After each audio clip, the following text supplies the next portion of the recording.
Hey guys, CrossFlux here, and welcome back to more Let's Play Cookie Run OvenBreak. Today we'll be finishing what we started from yesterday's video. We gotta escape that nasty witch.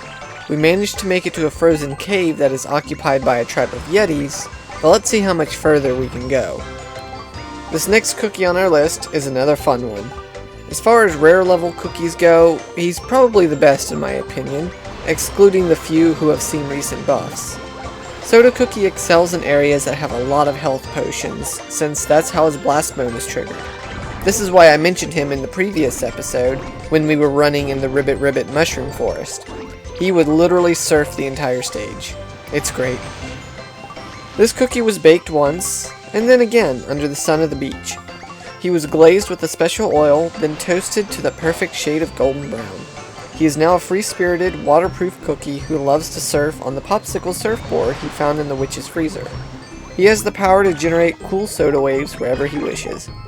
Watching this cookie smoothly coast along, you'll feel like it's summertime all the time. So the area that we're currently running in, the Frozen Sea Cave, is a little annoying to me. It's not so bad for me personally anymore because I have the layout memorized, but the fact that the stage is dark makes it really hard to know what's coming up next. If you've got good reflexes, then you shouldn't have too much trouble with it. But the biggest problems arise when you use specific cookies. See, some cookies that have special abilities that spawn jellies off in the distance are hard to use because of this darkness. For example, Milk Cookie gets assaulted by evil spirits, and you really need to know where they're coming from. A more applicable example is Soda Cookie here.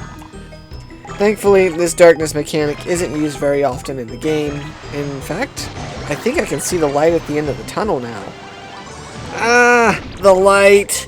It burns! Ah, giant fish! It burns! Jeez, I wonder what these fish ate to get so big. I hope it's not cookies.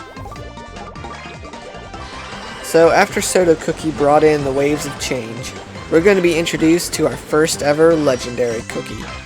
These are the highest ranked cookies and are quite good. They're hard to level up, but they're definitely worth the effort, especially for newer players. This one is probably my favorite, and she's probably the first one that a new player will unlock. Moonlight Cookie's graceful wavy hair shines under the night sky, elegant and mystical as ever. She was created by the ancient wizards and learned the secrets of the city of wizards. Now, all the wizards are gone, and she is the only one left to protect the city. She is strongest while in her dreams, therefore is able to protect the city from intruders. Whenever she feels sad, she falls asleep, where she is able to lean by her friend Moon and draw in the night sky with her star friends to cheer up. Now, I should note that I'm actually using a costume for her. Her normal appearance is this, and that's still elegant and beautiful. But I'm wearing this costume here because I just unlocked it and I wanted to show it off. It's actually a tedious costume to unlock, and I've been working on it for several months. Another thing that I like about some cookie costumes is the way they have their own bit of lore or story. Now, legendary cookies don't have combi pets. There is one exception to this, but there are also legendary pets, so usually I pair them up as such. I like pairing Moonlight, in particular, with the Ocean Dragon, because the moon controls the tide, so they kind of fit together thematically. Speaking of, let's learn about him, shall we? Ocean Dragon was born a long time ago, at a galaxy far away, at the moment a giant sea wave touched the stormy sky. This pet possesses a wonderful ability to combine the powers of wind and water to cleanse the world. It calls upon furious whirlpools no obstacles can stop, and wherever these whirlpools pass, only tranquility and peace remain.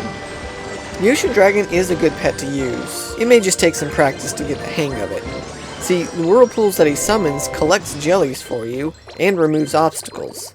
This is good, but also bad for newer players. Unless you have a stage memorized or have a solid enough grasp on the jumping mechanics, removing the jelly path can make it difficult to figure out when to jump so as to not fall in a hole. Our next cookie is made of one of my favorite fruits. Vegetables? Wait, what are avocados? Let's see here. Okay, so they are fruits. Specifically, they're single-seeded berries. Interesting. The more you know, right? Anyways, Scaly Custard Cookie should have been designed more like an old dad, because she's packed with dad jokes. My kind of cookie. Gather some avocados, the more the better, ripened under the hot sun, the more ripe, the more better, then mash, mash, mash. That's how you make a healthy and nutritious avocado cookie. But you know what terribly lacked nutrients growing up? Her sense of humor, and you'll soon know why. Avocado Cookie is a famous master smith. She spends days and nights at the smithy making this and that. It is said that avocado can create just about anything, except for a decent joke. Oh, come on, cookie description. Really? She can't craft a decent joke. Well, let me just read off some of her finely crafted jokes and we'll let the audience decide, What do you call a fish with no eye? Psh. You know what's brown and sticky? A stick.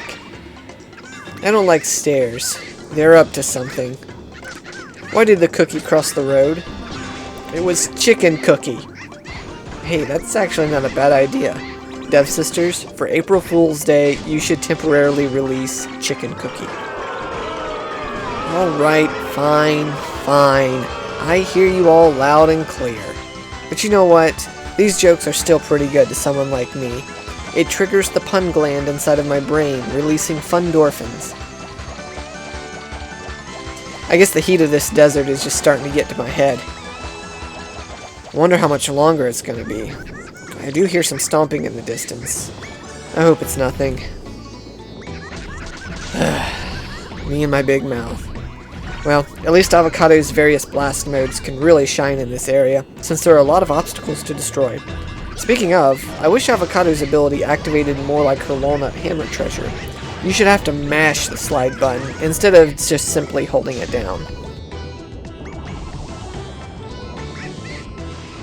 Most cookies merely adopted the flames of the Dragon's Valley, but this legendary cookie was born in it, molded by it.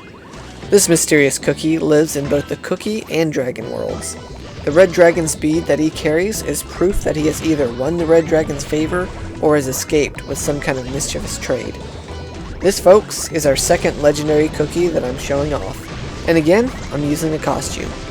His regular form looks like this dork. Man, what a loser. Speaking of being a loser, that description. He's not actually legendary himself. He's basically just a warlock from Dungeons & Dragons. He's tricked/stolen power from a dragon. Although, I guess he may possess a lot of charisma or intelligence in order to manipulate such a creature. I also find certain cookie relationship dialogues featuring him quite interesting.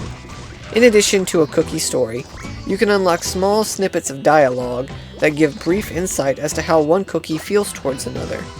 In the case of another legendary cookie, Pitaya, she comments, "What have you been blabbering about? The red dragon's speed." This is important because Pitaya Cookie is the reincarnated form of the dragon that Fire Spirit refers to. Either she has amnesia concerning her deal with Fire Spirit, or he's lying about the source of his power. Either way, he's a pretty fun cookie to use, although I admit he may be a bit clunky at first. There's a separate button that activates his blast mode. When he received a buff several months back, they made this change, as before you'd activate his ability via a triple jump. I guess people complained it was a bit uncomfortable to activate? I don't know. I thought it was fine. If they really wanted to change it, they should have made it work more like Dark Chocolate's or Plum Cookie's special abilities, by pressing the slide button after a double jump. What I like about Fire Spirit's ability is just how far you can travel with it. As you can see, there are 2 bars above his head. Think of these as like energy tanks from Metroid. Once the blue bar fills up completely, it is saved as a chunk of the larger bar. In this way, Fire Spirit can hold up to 5 charges of his ability at once. You must choose wisely when to activate his ability, however, as you won't be able to cancel his dash once you start. When you do decide to become the Human Torch, Fire Spirit will dash with tremendous speed until he's exhausted his entire supply. A slight exploit that one can pull off is this.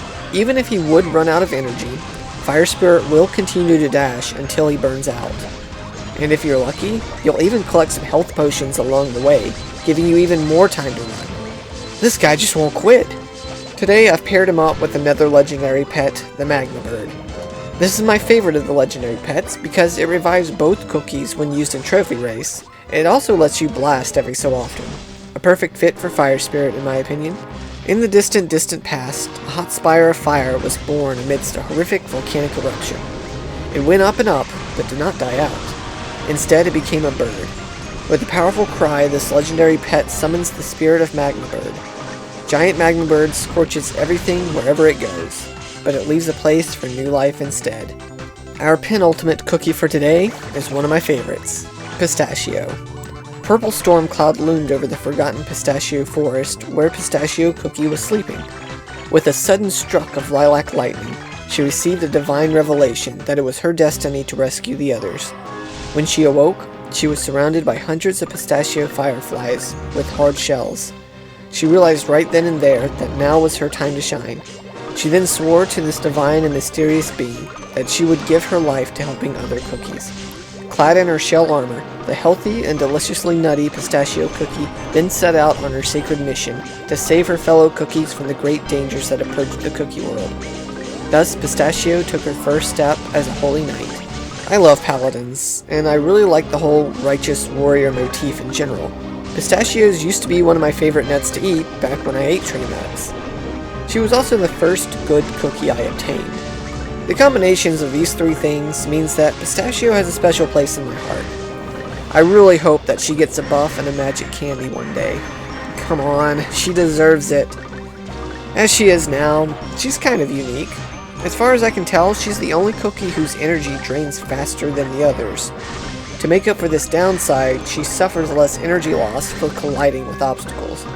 I guess her heavy armor weighs her down, but protects her very well. This makes her great for new players to test out because newbies are more likely to hit obstacles and actually get the most out of this ability. In addition to this, every so often she'll perform a blast that is beyond fast. But what paladin is worth their medal if not for their trusty steed? Well, I guess Pistachio doesn't really have a steed per se, but her pet, the Pistachio Firefly, is a great companion nonetheless. He conjures additional blast jellies to keep up Pistachio Cookie's momentum, and what's neat is that these jellies also restore a bit of energy. So to parallel her story, I thought it was appropriate to have Pistachio charge fearlessly into the witch's creepy kitchen in order to rescue the others. Unfortunately, not all cookies wish to be saved. Some long for a shortcut to avoid practice and skill, and may be willing to learn from the dreaded witch in order to fast-track themselves to power. One such cookie may be the innocent, unassuming Cream Puff. Sweet Cream Puff Cookie makes you feel good just by looking at her. Made of soft and delicate cream puff, this cookie is as fragile as can be, and something about her makes you worry, but that's her charm point. Although she's a bit clumsy, great powers lie within her, and her potential is unpredictable. After many failed attempts with her spells, she often visits the old library to cheer herself up. Will Cream Puff be able to become a respected wizard? Let's find out. This story doesn't seem to imply any darkness inside of Cream Puff, so how exactly am I forming this accusation? Well, I'm going to bring in a costume for additional story information. Cream Puff's dark magic hat description reads as follows. With some ripe blackberries in the dough, the last ingredient of the witch's secretive dark recipe, a curious cookie is born. Cream Puff with a long cloak and magician hat? She's unrecognizable. Combine this with her unsure personality, and we can possibly piece together a story where Cream Puff was fed up with trying to learn magic on her own and decided to seek help from a forbidden source. Of course, this is just a theory, but I think there's some weight to it. Alas, we have reached the end of episode 1. The story turns out a bit weird at the end. Did the cookies just make a big loop and accidentally return to the witch's lair? Or does she just have another base across the cookie world? Regardless, this long gauntlet is over, and we'll be taking it a bit easier in the next episode. So, please stay tuned for that. I hope you all enjoyed today's episode, and as always, until next time, have a blessed day.